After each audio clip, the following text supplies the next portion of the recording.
사무엘상 22장 1절에서 5절까지의 말씀입니다. 사무엘상 21장 마지막 부분에서 다윗은 사울왕의 칼날을 피해 간신히 목숨을 부지하며 도망치는 장면이 기록되어 있습니다. 블레셋 땅 가드로 피신했지만 그곳에서도 자신의 정체가 탄로날까 두려워서 어쩔 수 없이 미친 척하며 위기를 모면해야 했습니다. 왕이 될 기름 부음을 받았지만 현실은 초라하기 그지 없었습니다. 그는 쫓기는 자, 도망자의 신세로 전락했고 심지어 이방 민족 앞에서 수치를 당해야 했습니다. 오늘 본문 사무엘상 22장 1절은 이러한 절망적인 상황 속에서 시작이 됩니다. 그러므로 다윗이 그곳을 떠나 아둘람 굴로 도망하매 그의 형제와 아버지의 온 집이 듣고 그리로 내려가서 그에게 이르렀고, 여기에서 그곳은 블레셋 땅 가드를 의미합니다. 다윗은 더 이상 그곳에 머물 수가 없었고 결국 아둘람 굴이라는 깊고 어두운 동굴로 피신하게 됩니다. 아둘람 굴은 다윗이 몸을 숨긴 장소 이상의 의미를 지닙니다. 성경에서의 굴은 종종 고난과 은둔, 불안과 같은 부정적인 상황을 상징합니다. 빛 한 줄기 들어오지 않는 어둠 속에서 다윗은 얼마나 큰 절망과 외로움을 느꼈을까요? 그는 하나님의 약속을 받았지만 눈앞에 펼쳐진 현실은 너무나 암담했습니다. 왕이 되기는커녕 하루하루 생존을 위해 발버둥 쳐야 했던 상황이었던 것입니다. 그런데 놀라운 일이 벌어집니다. 다윗이 아둘람 굴에 있다는 소식을 듣고 그의 형제들과 아버지의 온 집이 그에게로 내려온 것입니다. 그들은 다윗과 함께 고난을 나누고 그를 지지하기 위해 위험을 무릅쓰고 찾아왔습니다. 이것은 다윗에게 큰 위로와 힘이 되었을 것입니다. 홀로 외톨이처럼 느껴졌던 그에게 가족이라는 든든한 버팀목이 생긴 것입니다. 이어지는 2절의 말씀은 더욱 놀라운 광경을 보여줍니다. 환난당한 모든 자와 빚진 모든 자와 마음이 원통한 모든 자가 다윗에게로 모였고 그는 그들의 우두머리가 되었는데 그와 함께한 자가 400명 가량이었더라. 아둘람 굴은 단순히 다윗과 그의 가족만이 머무는 곳이 아니었습니다. 환난 당한 자, 빚진 자, 마음이 원통한 자, 즉 사회적으로 소외되고 고통받는 사람들이 다윗에게로 모여든 것입니다. 이들은 저마다의 아픔과 상처를 가지고 있었을 것입니다. 어쩌면 사회에서 버림받고 희망을 잃은 사람들이었을지도 모릅니다. 그런 그들이 다윗에게 모여들어 그를 우두머리로 삼았습니다. 다윗 역시 앞날이 불투명한 상황이었지만 그는 자신보다 더 어려운 처지에 놓인 사람들을 외면하지 않고 그들의 지도자가 되어준 것입니다. 이것은 다윗이 인간적인 고뇌와 함께 그의 리더십의 잠재력을 보여주는 대목이라고 할 수 있습니다. 하지만 다윗의 불안감은 여전했던 것 같습니다. 3절과 4절 말씀을 보면 다윗은 자신의 부모를 모압 왕에게 맡기는 결정을 합니다. 다윗이 거기서 모압 미스베로 가서 모압 왕에게 이르되 하나님이 나를 위하여 어떻게 하실지를 내가 알기까지 나의 부모가 나와 함께 당신들의 곳에 머물기를 청하나이다 하고 그들을 인도하여 모압 왕 앞에 나아갔더니 그들이 다윗이 요새에 있을 동안에 모압 왕과 함께 있었더라. 모압은 과거 이스라엘과 적대적인 관계에 있었던 나라입니다.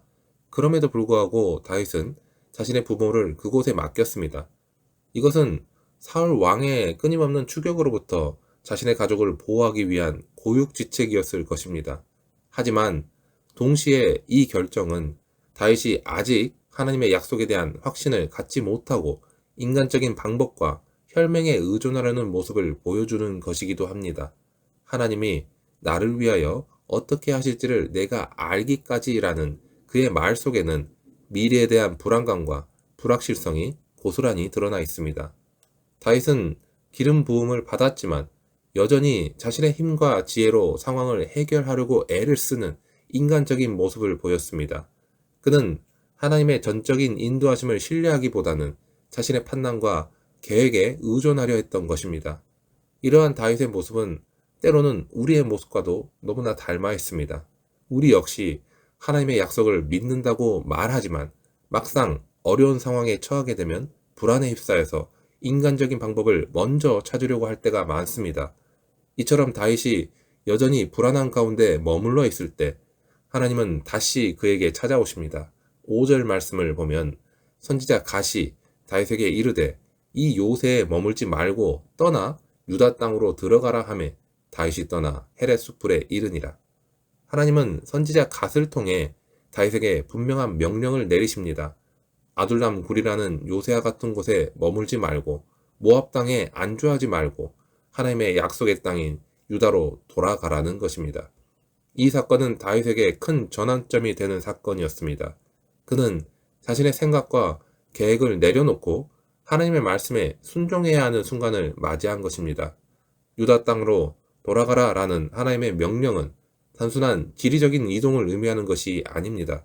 그것은 다윗에게 자신의 정체성을 회복하고 하나님께서 그에게 주신 사명을 다시 기억하라는 부르심이었습니다. 그는 더 이상 도망자나 불안한 지도자가 아니라 하나님께서 택하신 이스라엘의 왕이 될 자였습니다. 하나님은 그를 훈련시키시고 연단시키셨지만 결코 그를 포기하지 않으셨습니다. 오히려 그가 다시 하나님의 뜻 가운데로 나아갈 수 있도록 친히 찾아오셔서 인도하신 것입니다.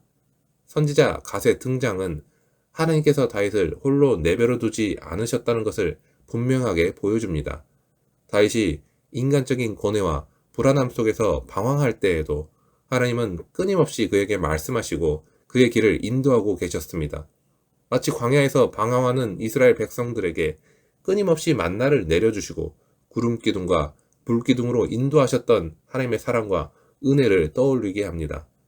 오늘 우리가 살펴본 다윗의 이야기는 하나님의 놀라운 은혜를 깨닫게 해줍니다. 다윗은 아직 확신이 없었고 때로는 인간적인 연약함을 드러냈습니다. 그는 하나님의 약속을 받았지만 눈앞의 현실에 압도되어서 불안해하고 자신의 힘으로 그 문제를 해결하려고 했습니다. 하지만 그럼에도 불구하고 하나님은 그를 포기하지 않으시고 다시 찾아오셔서 그의 삶을 인도하셨습니다. 이러한 하나님의 인도하심은 예수 그리스도를 통해 더욱 분명하게 드러납니다. 예수님은 이 땅에 오셔서 죄로 인해 하나님과 멀어진 우리를 다시 찾아오셨습니다. 우리는 다윗처럼 연약하고 부족하고 때로는 하나님을 믿는다고 하면서도 여전히 세상의 염려와 불안에 휩싸일 때가 많습니다. 하지만 하나님은 그런 우리를 사랑하셔서 독생자 예수 그리스도를 보내주셨고 그분을 통해 우리를 죄와 사망의 권세에서 구원해 주셨습니다. 예수님은 마태복음 11장 28절에서 수고하고 무거운 짐진 자들아 다 내게로 오라 내가 너희를 쉬게 하리라고 말씀하셨습니다.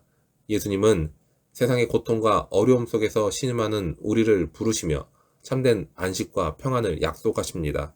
또한 예수님은 요한복음 10장 11절에서 나는 선한 목자라 선한 목자는 양들을 위하여 목숨을 버리나니 라고 말씀하셨습니다.